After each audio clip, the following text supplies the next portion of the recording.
What's good, y'all? Today we are talking about Elon Musk potential acquisition of TikTok US of the Chinese company ByteDance. Now, there are about 6 implications that will kind of be surrounding this acquisition. I ain't gonna get into all 6, but let me lay them out for you. National security concerns, antitrust implications, content moderation and free speech. Is going to be data privacy compliance, international relations concerns, and shareholder and financial implications will all be on the table as we begin to unfold about what may happen around this acquisition. But for now, we're going to stick to antitrust implications. Undoubtedly, a Musk-led acquisition of TikTok could raise antitrust issues, especially if the acquiring entities has substantial overlap or market influence in related industries like social media technology. And clearly, there's overlap for both for Elon Musk, owning Tesla and X. So obviously, right out the gate, antitrust issues will be at the top of the ticket. Now, antitrust regulators, particularly the DOJ and the FTC, or the Federal Trade Commission or the Department of Justice, will evaluate the acquisition using 3 core principles. 1 is going to be market structure, 2, consumer harm, and 3, potential remedies. From a market structure perspective, regulators will define the relevant market. For TikTok, it's likely short-form video content space, where TikTok, YouTube Shorts, and Instagram Reels are major players in that space. From a market share perspective, TikTok holds a dominant position though, 100 million users alone in the US. If Musk owns TikTok and integrates it with X, it could create a significant concentration of influence in the digital media space. But before we go any further though, I think it's important to actually really kind of make note of what is anti-competitive behavior and why this even matters, right? So these are some factors or some type of behaviors that could happen that a regulator like the DOJ and or FTC will look towards to determine whether or not this is anti-competitive or better for the market. One is price fixing. It's like when businesses directly or indirectly fix the price of goods or services. Exclusive agreements, when businesses restrict who they supply or distribute to. The third one is group boycotts, when businesses work together to exclude competitors. Loyalty rebates, and that's when business charges more for a product when a customer buys more from a competitor. And market sharing, when businesses share customers' sources of supply or markets. Now you're probably asking, which one of these or which of these would this TikTok acquisition by Elon Musk would it fall under? In all likelihood, it's likely market sharing. And that's when businesses share customers' sources of supply or markets.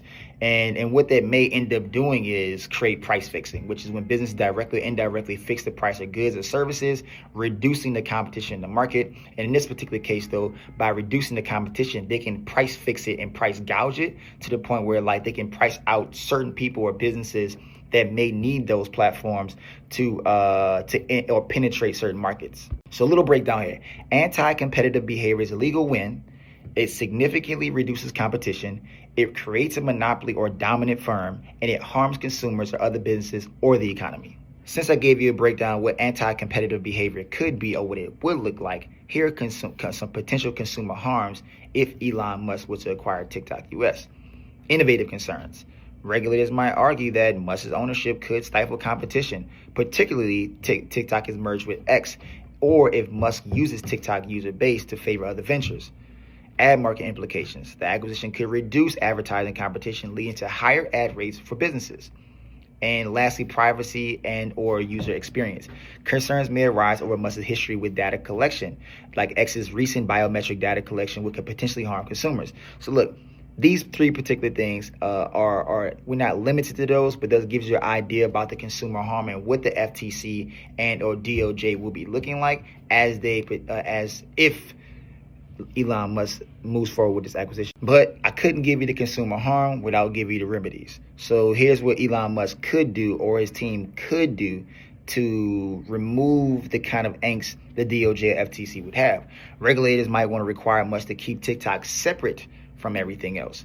Behavioral remedies, commitments to maintain open access for advertising third-party developers, and divestitures.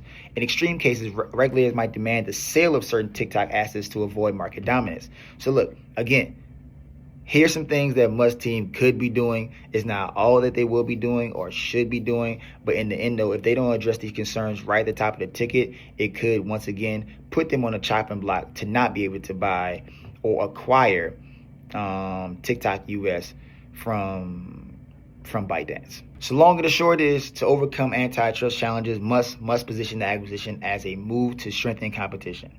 That's number one. If it sniffs of anti-competitive, he's going to be out. Improve user privacy and enhance consumer choice. On the user privacy, it has been, I think it goes without saying that many people have been concerned. That's the reason why we've been here and why lawmakers chose to vote no on keeping TikTok in the U.S. was major privacy concerns. And so obviously he needs to address those, because if not, I don't think lawmakers are really going to get down with it anyway. And also want to enhance consumer choice. He'll need to proactively address regulatory concerns by offering remedies, maintaining transparency, and demonstrating the deal's public benefits. If he can lay out all the benefits that comes with this particular acquisition and how it'll be good for the greater good of the public and those who actually use TikTok, then he'll put himself in a better position. If he can't do it, I mean, once again, he's got a bunch of hurdles that he has to get over, and it's not one or two. There's going to be multiple things that he's going to have to figure out. His legal team will have to figure out before he can move forward with this. And again, though, this is just speculation at this point, right? There are rumors that he wants to buy TikTok US. But there's also other rumors that other folks want to buy TikTok US. He might just be one of the people that's in the race to acquire it, if anyone's going to acquire it at all. So I think that it's a good point or note to make, that look, we're still in the early going of this.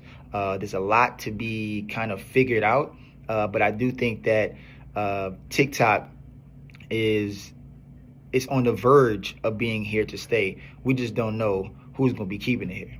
So look, if you enjoyed this and you want to see more, or if you want me to elaborate on more of the other implications, drop a comment below on which ones you want to see, and I'll come back with some more. Peace.